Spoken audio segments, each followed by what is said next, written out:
তো কেমন আছো সবাই? আজকে আমি তোমাদেরকে বলতে চলেছি স্যামসাংয়ের পক্ষ থেকে Samsung Galaxy tab A9 plus 5G।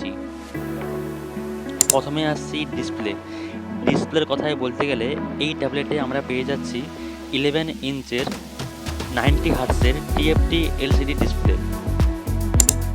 Processor processor হলো খুব ইম্পর্ট্যান্ট জিনিস একটি স্মার্টফোন বা ট্যাবলেটের। এর মধ্যে আমরা পেয়ে যাচ্ছি কোয়ালকমের পক্ষ থেকে কোয়ালকম স্ন্যাপড্রাগন 695 এর 5G চিপসেট।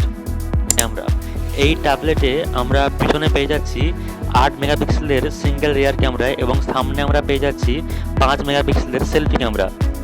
এই ট্যাবলেটে আমরা সামনে এবং পিছনে উভয় ক্ষেত্রে 1080p 30fps এর ভিডিও রেকর্ডিং করতে পারবো।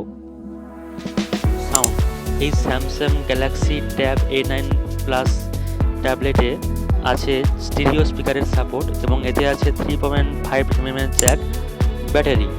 এই ট্যাবলেটে আমরা পাচ্ছি 7040 মেগাঅ্যাম্পিয়ারের লিথিয়াম পলিমারের ব্যাটারি এবং 15 ওয়াটের চার্জার।